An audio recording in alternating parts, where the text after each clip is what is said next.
This conference will now be recorded. अद्य शनिवासरः अथवा बुधवासरः मार्गशीर्ष शुद्ध द्वादशी दिनांक 26 डिसेंबर 2020 माधव निदान मधुपुष्टिका निदान शंखं चक्रं जगन्तां दधतमृतघटं चारुदोर्भिश्चतुर्भिः सूक्ष्मस्वच्छातिरुद्यां शुकपरिविलसन् मौलिमं भोजनेत्रं कालाम्भोदोज्ज्वलाङ्गं कटितटविलसच्चारुपीताम्बराढ्यं वन्दे धन्वन्तरिं तं निखिलगदवनप्रौढदावाग्निलीलम् प्रौढदावाग्निलीलम् ब्रह्मणो हि समारब्धामात्रेयाद्येषु पूरिताम् अस्मदाचार्यपर्यन्तां वन्दे गुरुपरम्पराम् आयुर्वेदरतं वन्दे माधवाख्यं महागुरुम् आयुर्वेदामृतं सर्वं शिष्येभ्यो यः प्रदत्तवान् द्रष्टा दृष्टकर्मा कृतकर्मा तथैव च अध्यापको विश्वश्रेष्ठो महान् संशोधकस्तथा गुणैरेतैः समुदितैः यत्कार्यं प्रतनोति सः समृद्ध्यर्थं हि कार्यस्य वयं नु प्रयतामहे सरस्वत्यै नमो यस्याः प्रसादात् पुण्यकर्मभिः बुद्धिदर्पणसंश्रेयं वन्दे आयुर्वेदजगद्गुरुम् आयुर्वेदामृतं सर्वं शिष्येभ्यो यः प्रदत्तवान् द्रष्टा ज्ञानी दृष्टकर्मा आयुर्वेदामृतं सर्वं गृहीत्वा ईश्वरेश्वरात् अग्निवेशादिकेभ्यो यत् प्रयच्छत् सत्तमः प्रथमं तन्त्रकर्तारम् अग्निवेशं नमाम्यहम्।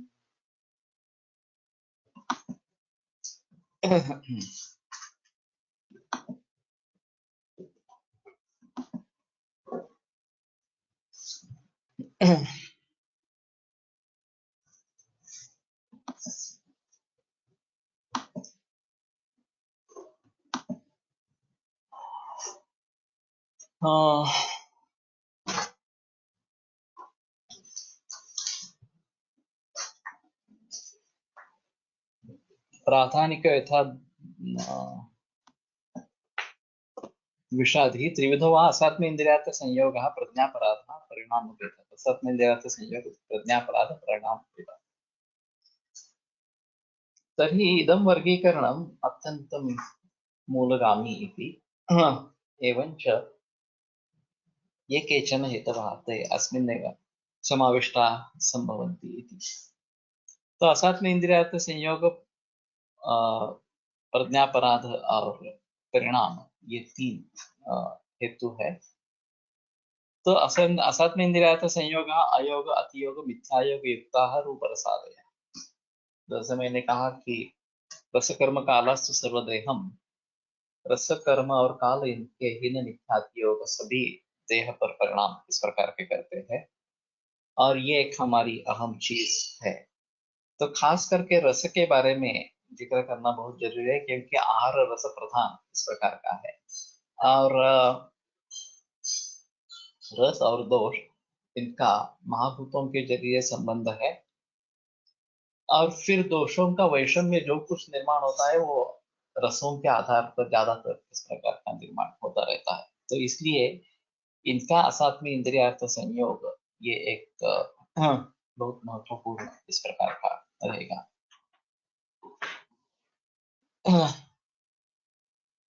प्रज्ञापराधो मिथ्या ज्ञानादि मिथ्या विज्ञानं विषमं च प्रवर्तनं बुद्ध्या विषम विज्ञानं विषमं च प्रवर्तनं प्रज्ञापराधं जानीयां मनसो गोचरं तत्। इस सूत्र के अनुसार हित को अहित समझना, अहित को हित समझना, नित्य को अनित्य समझना, अनित्य को नित्य समझना, ये सभी प्रज्ञापराध कहे जाते हैं। ये भी विभ्रंश इस प्रकार का बताया जाता है। तो वास्तव में किसी ने दही का विधि विरहित सेवन किया है तो दही उसके रोग का कारण बनता है, लेकिन उस विधि विरहित दही सेवन के पीछे भी प्रज्ञापराध होता है। तो ये एक अहम चीज रहेगी कि प्रज्ञापराध ये एक अहम कारण इस प्रकार से बनता रहेगा।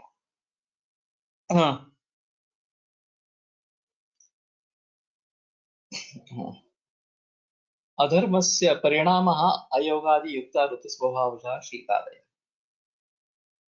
तो प्रज्ञा पर जो परिणाम जो है अयोग वगैरह युक्त ऋतु स्वभाव शीतादि, शीत ऋतु में शैत्य का नहीं होना ये अयोग है, ज्यादा शैत्य होना अति योग है, और कुछ उसमें वर्षा हो जाना या तीव्र आतप होना ये मिथ्या योग इस प्रकार का है।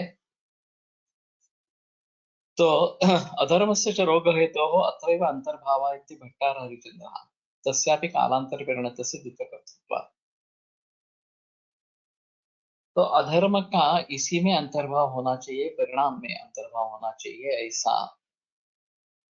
भट्टार हरिचंद्र का मत है, क्योंकि वो भी कालांतर परिणतस्य दुःख कर्तृत्व, तस्या भी कालांतर परिणतस्य दुःख कर्तृत्व, वो भी काल से इस प्रकार से परिवर्तित हो जाता है, परिणत हो जाता है, और दुख करने वाला इस प्रकार का है। चक्रस्तु प्रज्ञापराधे तस्य अंतर्भावमाह मिथ्या ज्ञान कृत वधा ब्रह्मवधादि जन्मनो धर्मस्य प्रज्ञापराधा एवं। चक्रपाणी दत्त उसका अंतर्भाव प्रज्ञापराध में करते हैं। मिथ्या ज्ञान से जो ब्रह्मवधादि कार्य किए जाते हैं, उनके जरिए जो अधर्म निर्माण होता है वो उसका मूल प्रज्ञापराध इसी प्रकार का। तो वास्तव में ये इस प्रकार से बताते हैं कि जो वायवादीनां वैद्यं वैगुण्यम् उत्पद्यते तस्य मूलम् अधर्मः तन्मूलं वा असत्कर्म पूर्वकृतं तयोर्योनि प्रज्ञापराध है। चरकाचार्य खुद ही जब बताते हैं कि इसकी योनि प्रज्ञापराध है, चक्रपाणी दत्त उसी मत का अनुसरण करने वाला इस प्रकार का है। तो ये बात भट्टार हरिश्चंद्र ने जो बात कही है कि परिणाम में उसका अंतर्भाव करना चाहिए, ये केवल कब वो परिणत हो रहा है इस हिसाब से किया जा रहा है, लेकिन वास्तव में उसका उत्पादक है तो प्रज्ञापराध यही है। तो ये बात स्पष्ट रूप से ध्यान में लेनी पड़ेगी कि इसका कारण प्रज्ञापराध यही प्रकार का है। बलाबलं तो अत्र न निरूप्यते रोग कारणेन अधर्मस्य सर्वथा सिद्धत्वात्। तो इसका बलत्व अबलत्व अभी यहाँ पे इसके बारे में विवरण नहीं करते हैं, क्योंकि वैसे भी अधर्म रोग कारण है ये सर्वथा सिद्ध इस प्रकार की वस्तु स्थिति है। तो ये एक अहम चीज इस प्रकार की रहेगी, खास करके कुष्ठ जैसे विकारों में हम साधु निंदा वधान्य स्व हरणादेश दूषित ही प्रागिरित ही मलाह इस प्रकार का ये जो कुष्ठ निदान में आता है, साधु निंदा वध अन्य स्वहरण, ये सब कारण बताए गए हैं, और ये पिछले जन्म में होते हुए भी प्राक्तनैर्वाहिरितामलाः, तो उनके जरिए जो जिन दोषों को प्रेरणा मिलती है वो इस प्रकार से इस जन्म में कुष्ठ जैसी व्याधियों को निर्माण करते हैं। तो ये एक आयुर्वेद की खासियत है, और इसके जरिए आयुर्वेद को अनसाइंटिफिक भी कहा जाता है और साइंटिफिक भी कहा जाता है, दोनों चीजें यहाँ पे है। बहुत सारे लोग जो इन चीजों को मानते नहीं है, और ये पूर्व जन्म वगैरह वगैरह ये जो चीजें हैं इस पे विश्वास नहीं करते हैं, वो समझ लेते हैं कि आयुर्वेद ऐसा ही है और इसीलिए साइंटिफिक नहीं है इस प्रकार से। अभी पैरासाइकोलॉजी एक डिफरेंट आधुनिक साइंस है जिसमें ये सिद्ध हुआ है कि इस प्रकार से पिछले जन्म की यादें लेकर इस जन्म में लोग आते हैं, और ये काफी रिकॉर्डेड है कि कोई 5-6 बरस की लड़की विमान के सभी यंत्रों के बारे में, उसको चलाने के बारे में जानती कैसी है वगैरह इस प्रकार से, और वो पिछले जन्म में पायलट थी और उसकी मृत्यु एक दुर्घटना, विमान दुर्घटना में हुई थी। तो ये पूरे जन्म का ज्ञान लेके इस जन्म में आई थी, और इसी प्रकार के अन्य भी रिकॉर्डेड है मुलाकातें लोगों की इस प्रकार की। कोई 5-6 बरस का लड़का लड़की कुछ अजीब भाषा में बोलने लगते हैं और फिर पता चलता है कि अमुक भाषा है। फिर वो बताते कि उस जगह पे कहीं उसका खून हुआ था वगैरह वगैरह इस प्रकार से। तो कहने का मतलब ये है कि इनसे अगर ये सिद्ध होता है तो इसके बारे में संदेह करने की कोई जगह नहीं है। फिर भी तथाकथित बुद्धिवादी जो लोग हैं वो इसके लिए कोसते रहते हैं और ये सब अंधश्रद्धा है इसी प्रकार से बताते रहते हैं। वास्तव में श्रद्धा क्या है और अंधश्रद्धा क्या है, इसकी सीमा रेखा बहुत ही फेंट इस प्रकार की है।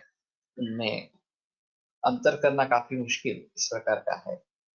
और अगर हमारी विज्ञान पर भी अंधश्रद्धा है तो उसको भी कोसना है। लेकिन ये नहीं होती चीज।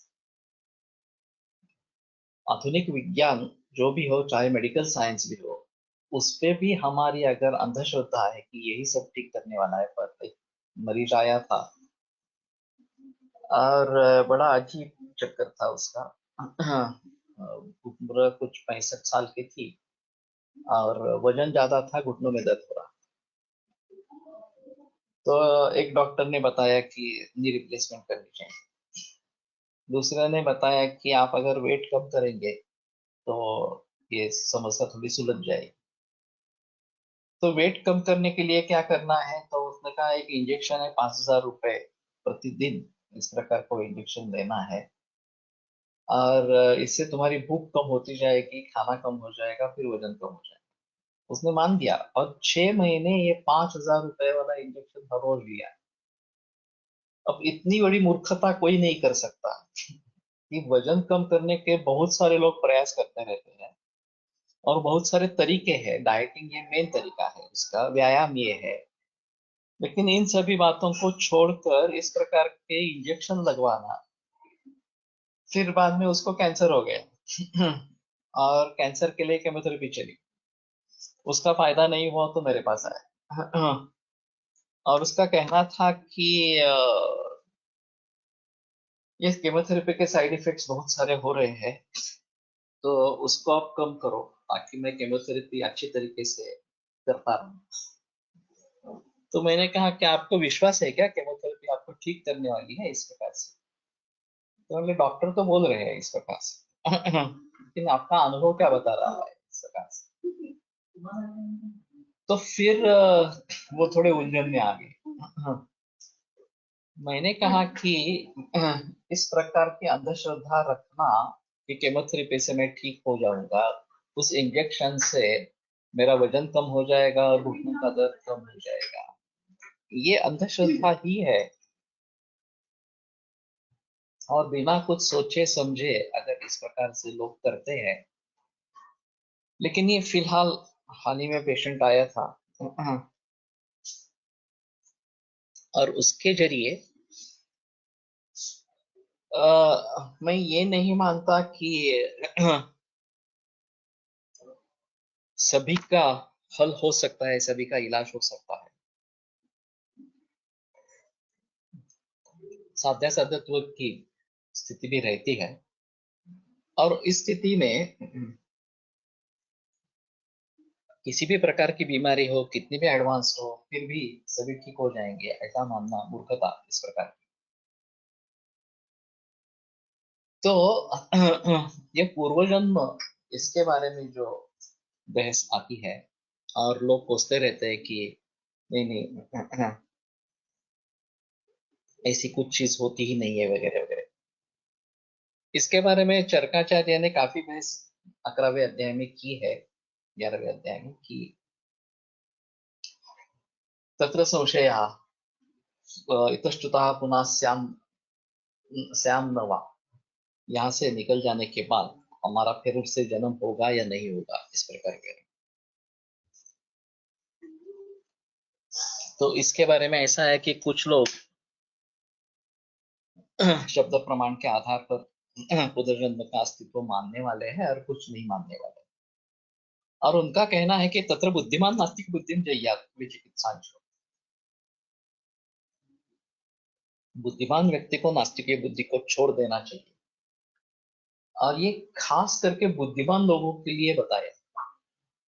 वास्तव में ऐसा है, जो श्रद्धालु है वो बिना किसी हिचकिचाहट इसमें विश्वास करते हैं, और ये एक अहम कारण है अधर्म से लोग बच जाते हैं। वास्तव में ऐसा है कि अगर हमारे मन में अधर्म से उत्पन्न होने वाले परिणामों के बारे में संदेह होगा या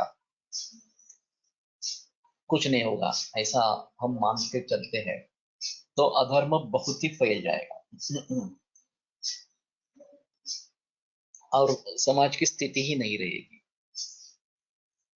लोग बुरा बर्ताव इसलिए नहीं करते क्योंकि उनको शासन का भय होता है कि अगर इस प्रकार से मैं करूं तो मुझे दंड मिलेगा, और मानो कि न्याय व्यवस्था जो है वो काफी अच्छी नहीं है, और यहाँ मुझे न्याय मिलेगा या नहीं मिलेगा मालूम नहीं इस प्रकार से। लेकिन एक सुपर पावर है, इस जन्म में नहीं तो अगले जन्म में मुझे ये भुगतना पड़ेगा। और ये भय मन में होने के कारण अधर्माचरण से अप्रवृत्ति इस प्रकार की होगी। धर्माचरण में प्रवृत्ति होगी नहीं होगी ये अलग चीज है। अगर आप पुण्य के बारे में सोचते हैं और मुझे पुण्य चाहिए इसलिए मैं धर्माचरण करूंगा ऐसा सोचेंगे तो ही अलग बात है।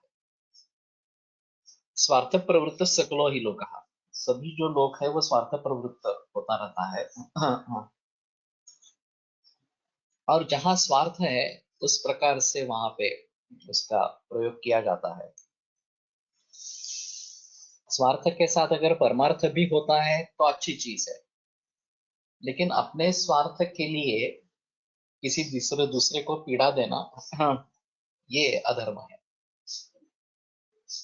तो इन बातों को ध्यान में रखते हुए अधर्म को टालना ये आवश्यक है। वाग्भटाचार्य ने जो कहा है, सुखार्ता सर्वभूतानां मता सर्वा प्रवृत्तयः सुखम च न विना धर्मात् तस्मात् धर्म करो भवेत्। धर्म के बिना सुख नहीं है। तो ये धर्म क्या है? धर्म एक्चुअली रिलीजन नहीं है, धर्म कर्तव्य है। जीवात्मा जगताचे कायदे is bestseller book regarding this concept of पुनर्जन्म etc. जीवात्मा जगताचे कायदे मैंने पहली बार सुना। कर्म विपाक सिद्धांत मानने वाले जनरली अधर्म टालते ऐसा देखा है। वो तो सही है कि एक भय रहता है इसलिए अधर्म को टाला जाता है।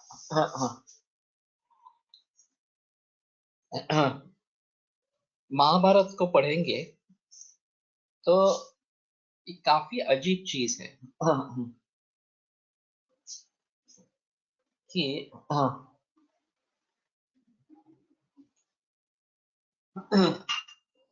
भीष्म द्रोणाचार्य इन लोगों के होने के बावजूद दुर्योधन इतना बड़ा अधर्म करता रहा, कोई भी उसको रोक नहीं पाया इस प्रकार से। और जब इन लोगों को शासन देने का समय आ गया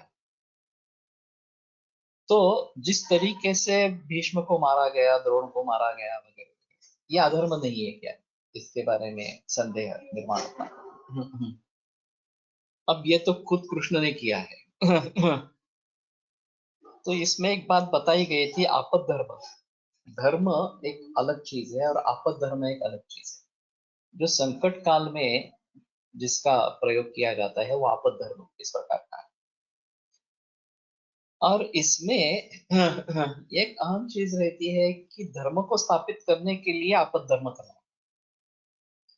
अगर यही सिलसिला दुर्योधन का चलता रहता तो पूरे विश्व में इस प्रकार से अशांति फैल जाती। तो युधिष्ठिर का साम्राज्य निर्माण होना जरूरी था और इसमें ये बाधाएं थी। द्रोणाचार्य हो, भीष्माचार्य हो, कर्ण हो, ये सब बाधाएं इस प्रकार की। तो उनको दूर करना आपद धर्म था। और उस आपद धर्म के लिए ये महाभारत का युद्ध हुआ। अगर कृष्ण पहले से ही जानते थे तो कृष्ण ने खुद इन सभी का वध क्यों नहीं किया, ये भी एक सवाल उठता है। उनमें तो ये सामर्थ्य था इन सभी का वध करने का इस प्रकार, लेकिन ये काम का पांडवों से ही करना है, ये एक इसमें अहम चीज इस प्रकार की वध आणि हत्या।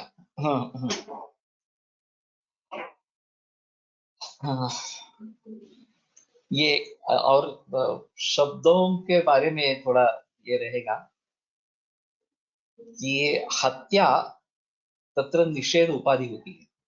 सभी हत्याओं का निषेध नहीं होता। जब शत्रु से लड़ रहे हैं तो उसमें जो हत्या होती है उसका निषेध नहीं है, लेकिन अगर हम दूसरे किसी उद्देश्य से किसी की हत्या करेंगे तो वो वध कहलाएगा और वो निषिद्ध है इसके बारे में। तो ये काफी मुश्किल है, ये जो समाज की रचना बनाई थी ब्राह्मण क्षत्रिय वैश्य और शूद्र इस प्रकार की, इसमें क्षत्रियों का एक कर्तव्य था कि रक्षा करे इस प्रकार से। और अगर आपत आए तो युद्ध करे इस प्रकार से। तो उसके लिए उनकी वृत्ति मानस वृत्ति राजस होनी चाहिए, सात्विक होने से बात नहीं चलती। मोरारजी देसाई जब पंतप्रधान थे तो उन्होंने मिलिट्री का दारू और मांस दोनों बंद कर दिए। तो वहां काफी हलचल मची, तो तीनों लश्कर प्रमुख उनसे जाकर मिले और साथ में एक पिस्तौल लेके गए थे। अंदर कैसे जाने दिया मालूम नहीं, लेकिन सत्य घटना है। तो फिर उन्होंने वो पिस्तौल उनके हाथ में सौंप दिया और कहा हमें मारो। तो मोरारजी चौंक गए, ऐसा क्यों बता रहे हो, पूछ रहे हो? तो नहीं मारो, आपके पास में एक पिस्तौल है, बड़ा पिस्तौल है, हम आपके सामने खड़े हैं, हमें गोलियां चलाओ, हम पर गोलियां चलाओ। कुछ हुआ नहीं। फिर इन्होंने बताया कि आप नहीं मार सकेंगे, इसलिए हमने आपके हाथ में पिस्तौल दिया। आपकी वो मनोवृत्ति ही नहीं है किसी को मारने की। लेकिन हमारे सामने शत्रु होता है तो हमारी मनोवृत्ति मारने की ही होनी चाहिए, इसलिए ये रजोगुण बढ़ना चाहिए और इसलिए मद्य और मांस चाहिए। तो हर एक की अलग आवश्यकता अलग अलग इस प्रकार की है। उसका जो कर्तव्य है वो उसको निभाना है इस प्रकार से। तो ये धर्म कहाँ होगा और अधर्म कहाँ होगा, ये काफी मुश्किल इस प्रकार की बात है। लेकिन ये नियम भी बदलते रहते हैं, ये भी अजीब चीज है। धर्म और अधर्म के नियम, नीति नियम जो है वो बदलते रहते हैं, ये भी एक अजीब चीज इस प्रकार की है। तो इन सभी बातों को ध्यान में रखते हुए धर्म क्या है ये समझना बहुत जरूर इस प्रकार का रहेगा। महाभारत के युद्ध के बाद भागवत धर्म का उदय हुआ, भागवत लिखा गया। वैसे ही सेकंड वर्ल्ड वॉर के बाद बहुत सारे लोगों ने फिलोसफी का विषय ले लिया, लोग तंग आ चुके थे इस युद्ध से। तो रियली सोचने लगे कि ये क्यों हो रहा है, काम क्रोध विषय क्या है, और हम अधर्म के मार्ग के तौर पर क्यों चलते हैं, ये समझने की कोशिश करते। तो शायद अभी इस हालत में भी ये बहुत जो सोचना जरूरी होगा और उसमें जो गलत सहमियां हैं वो दूर करनी पड़ेगी। अभी दहशतवाद आतंकवाद ये पूरे विश्व के लिए चिंता के विषय, उसको मूल रूप से निपटेंगे कैसे ये मालूम नहीं।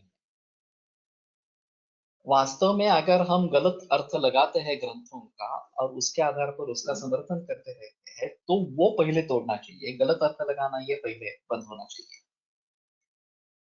और मास्टरमाइंड जो है उनको पहले आइदर खत्म तो करना है, नहीं तो उनमें मत परिवर्तन में लाना है। वो बहुत कम उम्र वाले लोगों को बहका देते हैं, उनको आतंकवादी बनाते हैं। वहां जड़ है, वहां से कार्य आरंभ करना चाहिए इस प्रकार से। और वो धर्म अधर्म को नहीं समझते, इसलिए पूरा समाज इस प्रकार में संत्रस्त इस प्रकार का हो रहा है, पूरा वैश्विक समाज इसमें संत्रस्त हो रहा है। तो ये कहाँ से आया? हाँ, इस प्रकार से निरपराध निष्पाप लोगों को मारना ये कहाँ से आया? इस प्रकार से ये कहाँ का आधार धर्म है इस प्रकार से? लेकिन लोग उसको धर्म समझ रहे हैं। हाँ, ये सबसे बड़ी भूल इस प्रकार की है। तो इन सभी बातों को ध्यान में रखते हुए उसका एक रोगरूप परिणाम भी हो सकता है।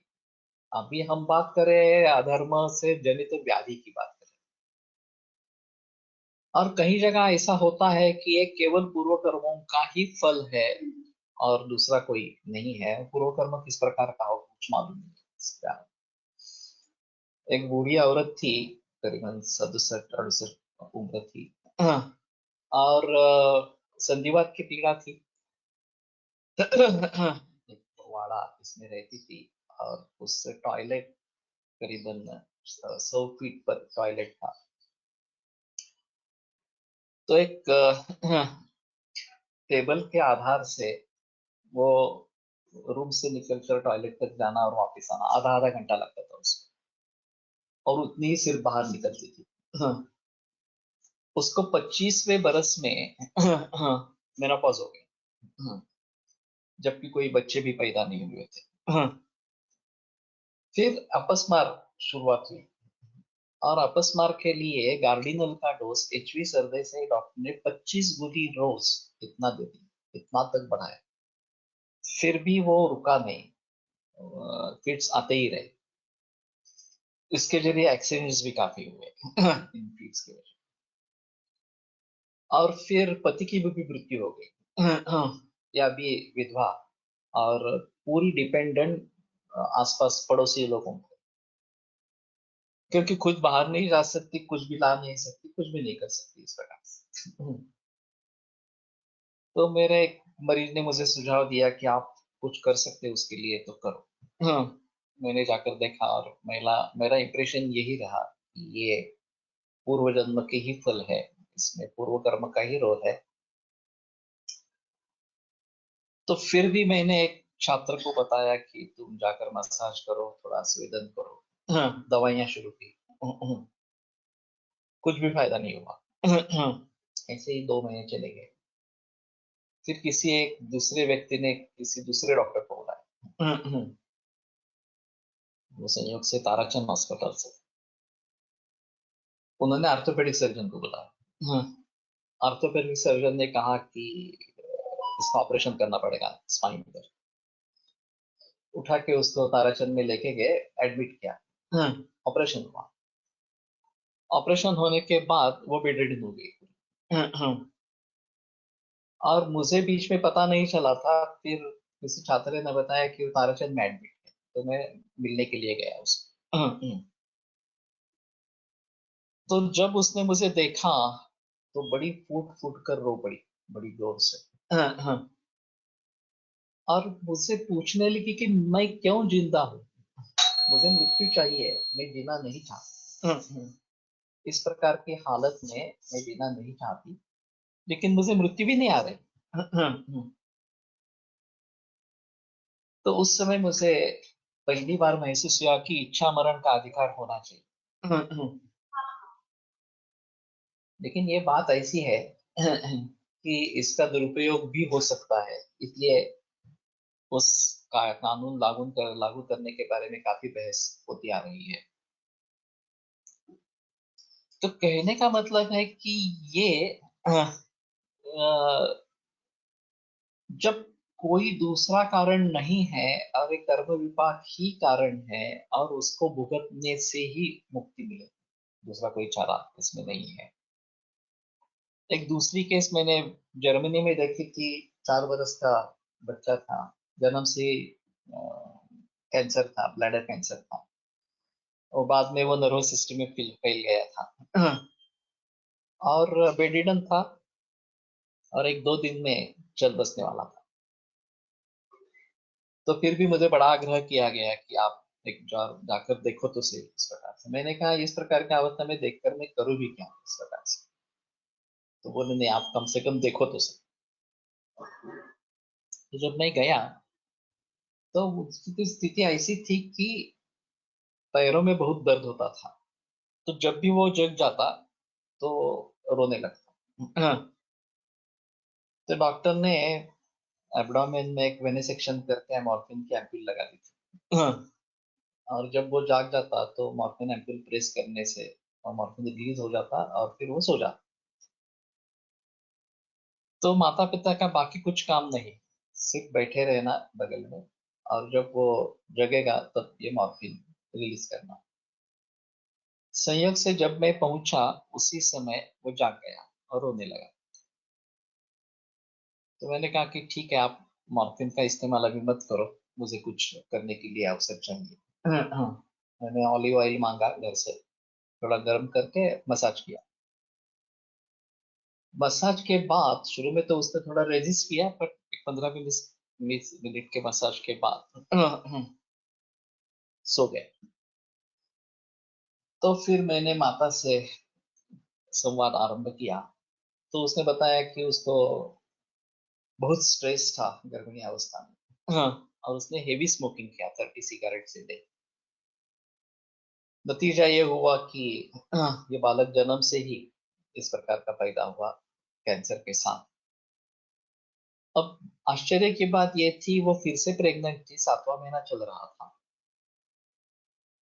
और अब उसको इस बच्चे का स्ट्रेस था और फिर से स्मोक करनी थी। तो रिश्तेदारों ने डांटा समझाया, डॉक्टर ने डांटा समझाया, कुछ भी असर नहीं था। वो बोल रही थी, I can't seem like this, I get stress and then I smoke. तो मैंने कहा, look, we have a different approach, you are alone not guilty for this. तो थोड़ा चौंक गई कि मैं कुछ अलग बता रहा हूँ। तो उसने कहा, what do you want to say. मैंने कहा कि देखो, तुम्हें स्ट्रेस था, तुमने स्मोकिंग किया, ठीक है, तुम्हें सजा मिलनी चाहिए, ये ठीक है। लेकिन इस बालक ने क्या किया? वो केवल तुम्हारे गोद में पैदा हुआ, यही उसका अपराध है। तो this is not justifiable, the law and justice rule, कि कोई एक व्यक्ति अपराध करे और दूसरे को उसकी सजा मिले, ये बराबर नहीं, गलत है सरकार से। तो इसको ये सजा भुगतनी पड़ रही है, और अपरेंटली उसका कोई दोष नहीं है इसमें। तो इसका मतलब है कि ये हमें दिखाई नहीं दे रहा, इसका जो अपराध है वो पूर्व जन्म से अपराध होगा। मालूम नहीं हमें उसके बारे में, क्या अपराध किया था, किस प्रकार का था, इस प्रकार से। लेकिन उसकी सजा वो अभी भुगत रहा है, और हमें मालूम नहीं है कि इसके बाद उसको मुक्ति मिलने वाली है या सजा अभी भी बाकी है, या उसको नया जन्म मिलने वाला है, क्या है, क्योंकि किसी के बारे में हमें कुछ पता नहीं। तो अगर इस प्रकार के सोल को तुमने जो इनवाइट किया वो नहीं होना चाहिए, तो तुम तुरंत स्मोकिंग छोड़ दो। वास्तव में ऐसा है कि शुक्र शोणित गर्भ संयोगे शुक्र शोणित जीव संयोगे खलु कुक्षिगते गर्भ संज्ञा भवति।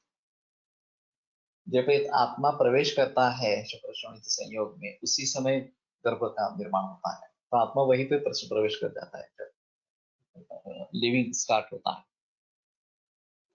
लेकिन ठीक है, उसको मैंने बता दिया, तो उसने मान ली बात और उसने स्मोकिंग छोड़ा।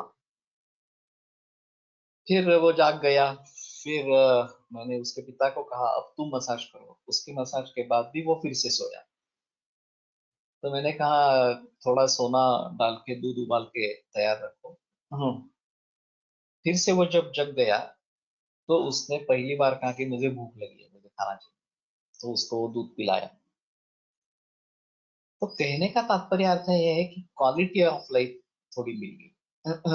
जो केवल पास में बगल में बैठे रहना और मॉर्फिन देते रहना, इससे कुछ तो वार्तालाप हुआ, कुछ दूध पिला सके वगैरह वगैरह, इस प्रकार से वो 15 दिन जिंदा रहा। एक अच्छी बात हुई कि अगला बच्चा जन्म के समय तो ठीक था, नॉर्मल था, उसको कुछ कैंसर जैसी बीमारी नहीं थी। आगे का कुछ पता नहीं चला। लेकिन ये ठोस उदाहरण है। अगर हमें कार्य कारण भाव मानना है तो हर चीज का कारण होना है, ये हमें मानना है। अभी ये बड़ी अजीब चीज है, हाफकिन इंस्टीट्यूट ने, जो बड़ी जानी मानी इंस्टीट्यूट है, एलोपैथिक इंस्टीट्यूट है, misfortune is the cause of cancer in 67% people, ये उनका कहना है। ये क्या मूर्खता है। 67% पीपल में मिसफॉर्चून ये कारण हो सकता है। और इतने बड़े पैमाने पर कैंसर फैल रहा है तो कुछ कॉमन कॉज होना चाहिए, और कॉमन कॉज आ रही है आजकल। ये हाइब्रिडाइजेशन, केमिकल पेस्टिसाइड्स, फर्टिलाइजर्स, ये सभी लोगों के लिए कारण है।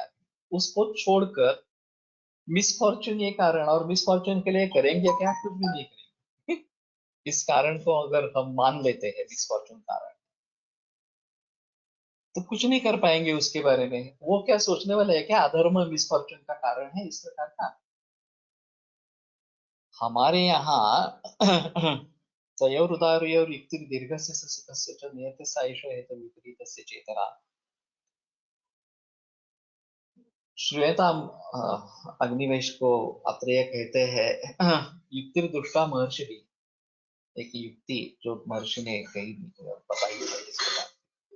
दैवे पुरुष कार्य स्थित से बला, दैव और पौरुष कार्य और इनके ऊपर ये बलाबल और निर्भर है। तयोर उदार और युक्ति दीर्घ से ससुकृष्ट, ये दोनों अच्छे हैं तो दीर्घ और सुखायु इस प्रकार का रहेगा।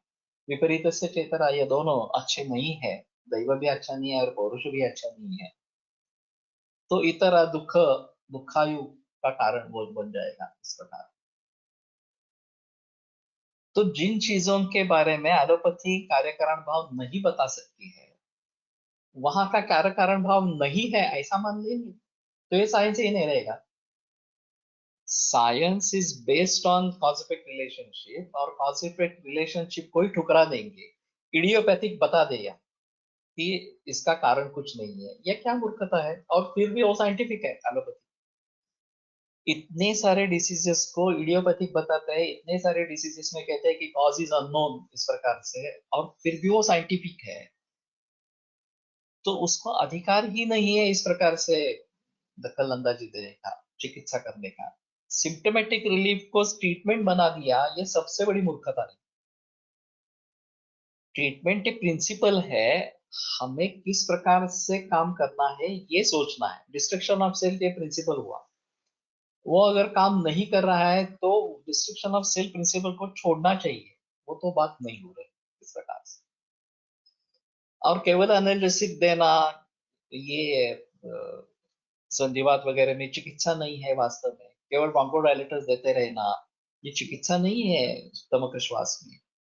लेकिन उसको चिकित्सा बना दिया, ये ट्रीटमेंट मॉडल है इस प्रकार का बना दिया। और जो मूल कारण है उसके, चाहे उसके एलर्जिक हो, चाहे उसको इन्फेक्शियस हो, जो भी है उसको दूर करना है, ये तो कोई बात ही नहीं है। एलर्जी को मूल रूप से ठीक करना है, इसके बारे में कोई विचार ही नहीं है इस प्रकार से। तो कार्य कारण भाव होना बहुत जरूरी है, नहीं तो वो शास्त्र ही नहीं कहलाएगा। हम कारण ढूंढ नहीं सकते, इसलिए कारण को टाल देना ये मूर्खता है इस प्रकार से। तो ढूंढो कारण क्या है तुम्हारे हिसाब से इस प्रकार से। लेकिन पूरे विश्व भर में ये परिस्थिति अभी ऐसी है कि कार्य कारण भाव का कुछ पता नहीं है, लोग फिर भी उसको साइंस मानते हैं। और आयुर्वेद के बारे में संदेह करते हैं, आयुर्वेद अशास्त्रीय कहते हैं क्योंकि ये पूर्व कर्म में विश्वास करते हैं। तो फिर वो अशास्त्रीय हो गया, तो पूर्व कर्म में विश्वास करते हैं, मूर्खता है वगैरह। और अध्यात्म में जाकर हम देखेंगे तो बहुत सारी चीजें ऐसी है कि जिनके बारे में कुछ पता नहीं चलता। इसलिए हमने एक जो बात बताई है, वहाँ हिमालय में एक अमेरिकन औरत, हाँ, बड़ी तकलीफ वाली थी, पेट में दर्द होता था, उल्टियाँ करती थी वगैरह। तो उन्होंने उनको देखा और पूछा कि क्या तकलीफ है तुम्हें, तो बोली मुझे एडवांस कैंसर है और मैं भारत में इसलिए आई हूँ कि इस पवित्र भूमि में मेरा देह त्याग हो जाए गंगा के नजदीक, इसलिए। तो इन्होंने पूछा कि ठीक है, आप अगर आना चाहते हैं, मैं अपने गुरु से बात करता हूँ, वो अगर अनुमति देते हैं तो आप उनसे एक बार मिलो। तो बोली हाँ। उन्होंने महेश्वरानंद ऋषि से बात की। महेश्वरानंद जी बोले कि ठीक है, उसको लेके आओ।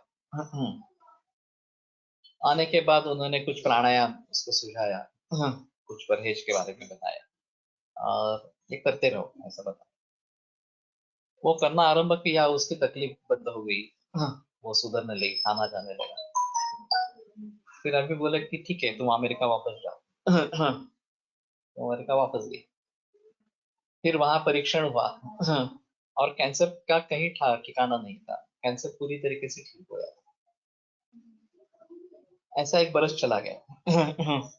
एक बरस के बाद ये महेश्वरानंद उनके सपने में आए और उन्होंने पूछा कि अब तुम पूरी तरीके से ठीक हो, कोई तकलीफ नहीं है? तो बोले हाँ, कोई कोई तकलीफ नहीं है, मेरे मेरी पूरी तरीके से मिट गई है। जब ठीक है, अभी घर जाने का समय हो गया, ऐसा बता के वो अंतर्धान हो गया।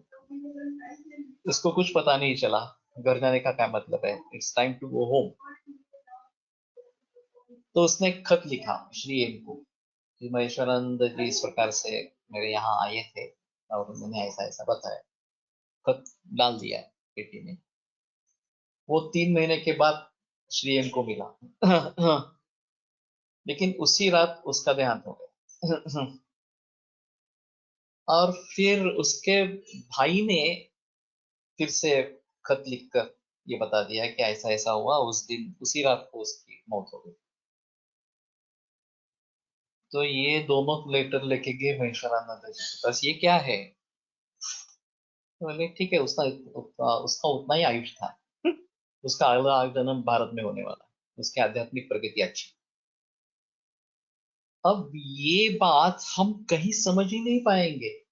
ये किस प्रकार से ये लोग जानते हैं, किस प्रकार से इनको ठीक करते हैं, किस प्रकार से मृत्यु सूचित करते हैं।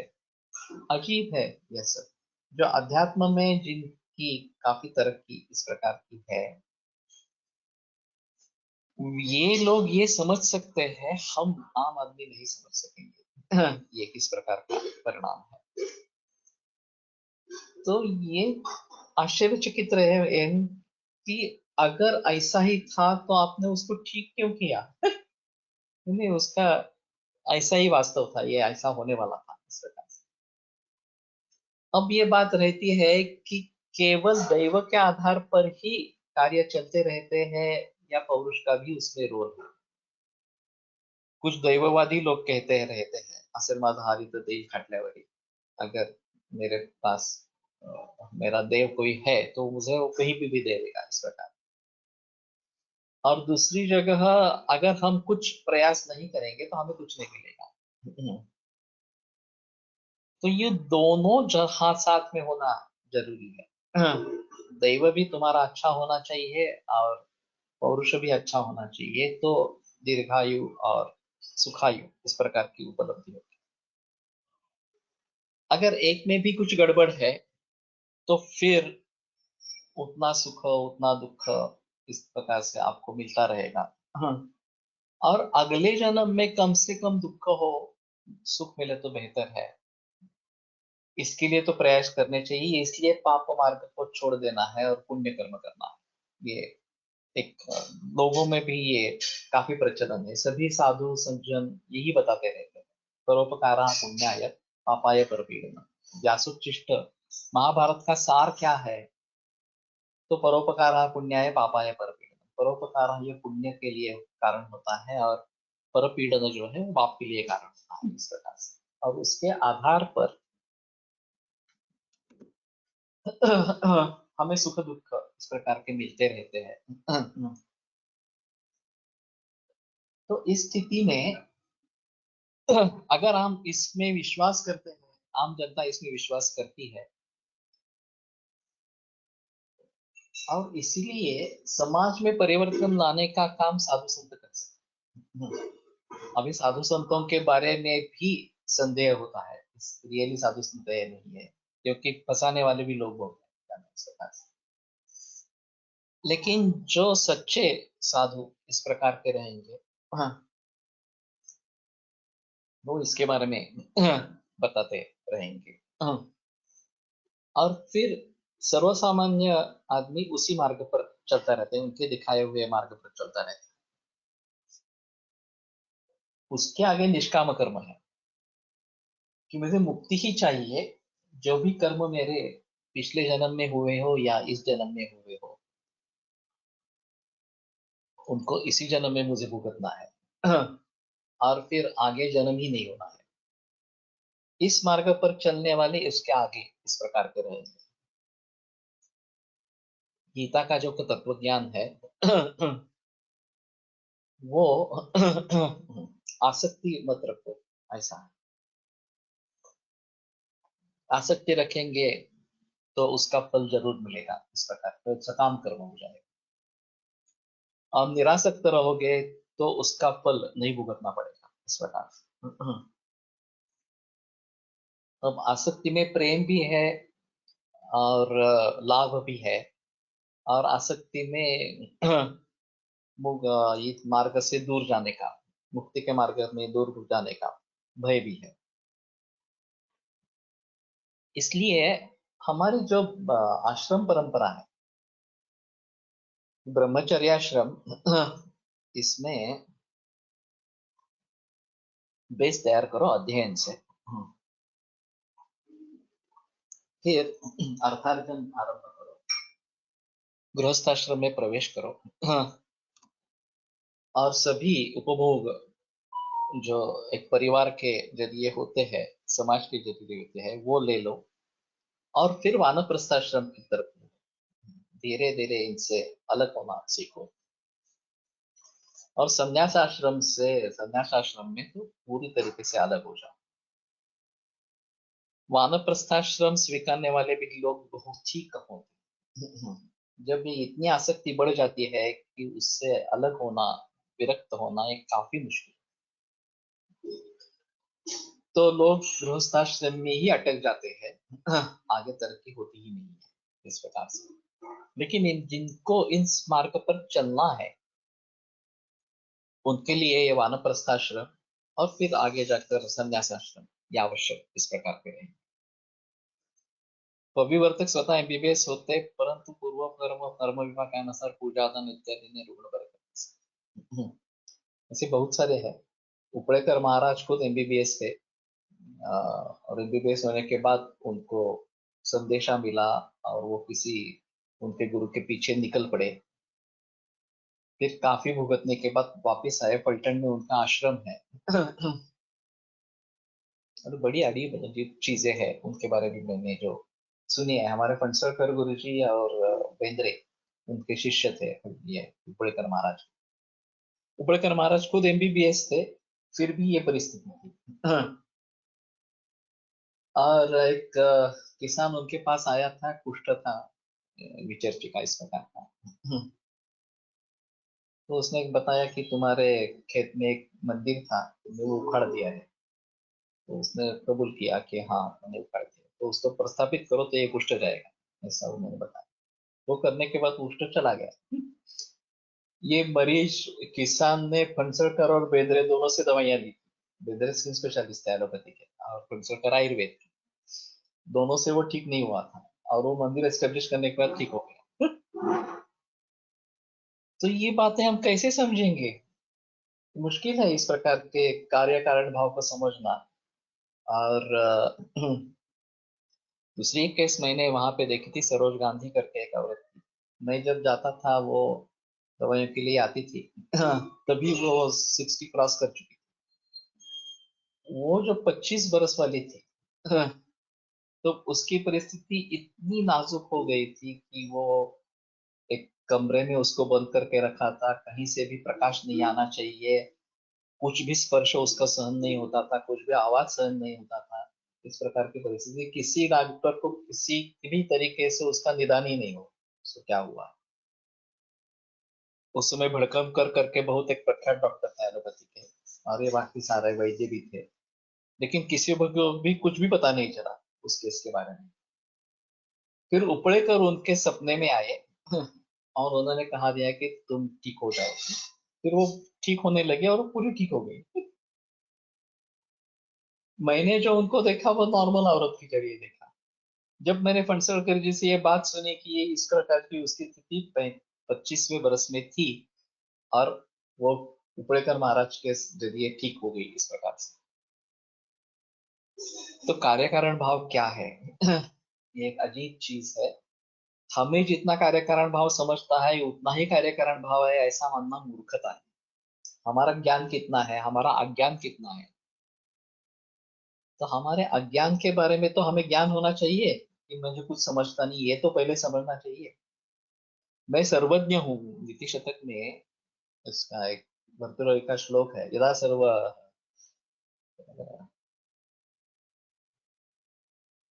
यदा किंचित किंचित बुधजन सकाशा भवगत तदा मूर्खोस्मि इति ज्वरैव मुदो मय व्यपगतः। यदा किंचित ज्ञो गदय मदांध समो। जब मैं कुछ थोड़ा थोड़ा जानने लगा तो हत्ती जैसा मदांध हो गया। तदा सर्वज्ञोस्मि, तो मैं सर्वज्ञ हूँ। इति अपहवत अवलिप्तम मम मनः। तो मुझे गर्व चढ़ गया कि बस दूसरा कोई नहीं, मेरे जैसा कोई नहीं इस प्रकार। यदा किंचित किंचित बुधजन सकाशाद अवगतम, जब थोड़ा थोड़ा बुधजन जो है, ज्ञानी लोग हैं, उनके पास से सीखना आया, तदा मूर्खोस्मि इति ज्वर मदो में व्यक्तता, तो मैं मूर्ख हूँ ऐसा समझकर मेरा मद जो है चला गया, जैसे ज्वर चला जाता है उस प्रकार से मद चला गया। तो अन्य सुखम आराध्य अन्यतरम सुखतरम आराध्य थे विशेषज्ञ। ये भी एक अजीब श्लोक है भर्तृहरि का। अन्य जो है वो सुख से उसको हम समझा सकते हैं।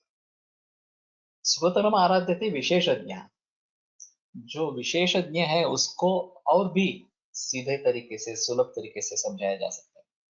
ज्ञानलव दुर्विदग्धम ब्रह्मा भी नरम न रंजे। लेकिन थोड़े ज्ञान से जिसको इस प्रकार का गर्व हो गया है, उसका समाधान ब्रह्मा भी नहीं कर सकते। ब्रह्मा भी नरम न रंजे। तो अभी जो लोग हैं ज्ञान लव दुर्विदग्ध दुर्विदग्ध, इसी प्रकार के लोग हमारे अगल बगल में इस प्रकार के हैं, जो साइंटिफिक कम्युनिटी कही जाती है, वो सभी इसी प्रकार के लोग हैं। और वो मानते ही नहीं है कि इसके आगे कुछ होता है, इसके आगे भी कार्यकारण भाव होता है, इसके आगे भी कुछ साइंस होता है इस प्रकार से। मुझे ये बड़ा आश्चर्य लगा, इस्कॉन जो मूवमेंट है उसमें सारे लोग खड़गपुर आईआईटी से ज्यादातर लोग आते हैं, जो बीई एमई वगैरह इस प्रकार के हुए हैं, काफी पढ़े लिखे इस प्रकार के लोग हैं। और उनकी एक किताब है साइंस एंड स्पिरिचुअलिटी, और साइंस और स्पिरिचुअलिटी भिन्न नहीं है, ये उनका कहना है। ये एक ही कॉइन के दो हिस्से इस प्रकार के हैं। तो हम साइंटिफिक बनेंगे तो स्पिरिचुअलिटी से दूर जाएंगे, स्पिरिचुअल बनेंगे तो साइंस से दूर जाएंगे, ऐसा नहीं है वास्तव। साइंस इज साइंस से, फिलोसॉफी भी एक साइंस ही है। इस प्रकार से हम कहाँ तक उसको समझ पाएंगे ये अलग चीज इस प्रकार की है। तो हमारे समझने की मर्यादा है। तो ये योग सूत्र जब हम पढ़ रहे थे बहु प्रत्यय विधेय प्रकृति लया नाम वगैरह इस प्रकार से, और एक मार्ग जो है वो योग का मार्ग इस प्रकार का है, ईश्वर प्रणिधान अथवा उसका एक विकल्प है ईश्वर प्रणिधान इस प्रकार। तत्र निरतिशयन सार्वज्ञ बीजम वगैरह। तो ये ईश्वर संकल्पना क्या है, उसके भी आगे कैसे जाना है, ये काफी मुश्किल बातें हैं समझने के हिसाब से। पूर्वजन्म कैसे समझत असेल, अभी तो मैं बताता हूँ कि नाड़ी पट्टी देखो उसके आधार पर पूर्वजन्म के बारे में कुछ पता चल सकता है, नहीं तो मुश्किल है। व्याधि पूर्वजन्म पापकृत है, इस निष्कर्ष पर पहुंच सकते हैं। कैसे पहुंच सकते हैं ऐसा? दृष्टापचारज कश्चित् कश्चित् पूर्वापराधः तत्संकरात्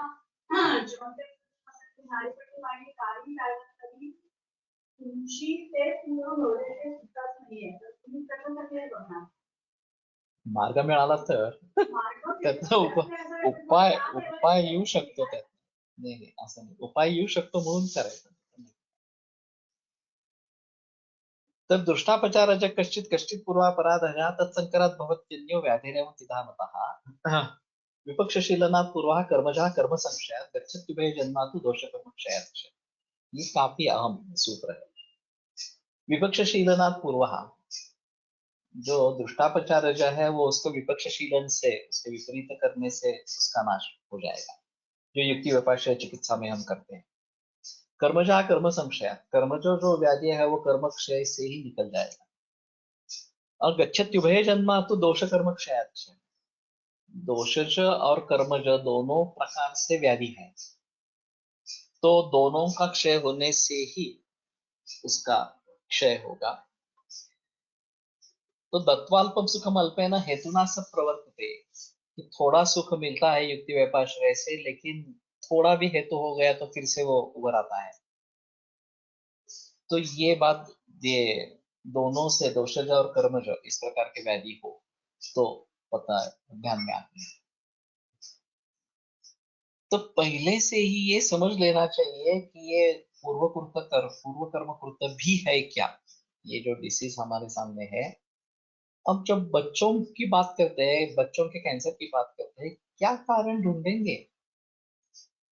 एक ठीक है कि हाइब्रिडाइजेशन के जरिए जो जेनेटिक्स में खिलवाड़ हुई है उसके जरिए शुक्र में दोष आ गया है,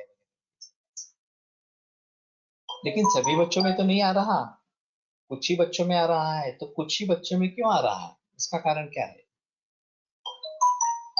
तो इसके बारे में सोचना जरूर होगा कि उसका पूर्व कर्म कुछ बलवान इस प्रकार का होगा, और बाकी कुछ अगर कारण होंगे तो उनके जरिए कुछ करना इस प्रकार की चाहिए. और उसकी शांति हो सकती है, नहीं हो सकती है, वगैरह वगैरह. तो काफी मुश्किल है.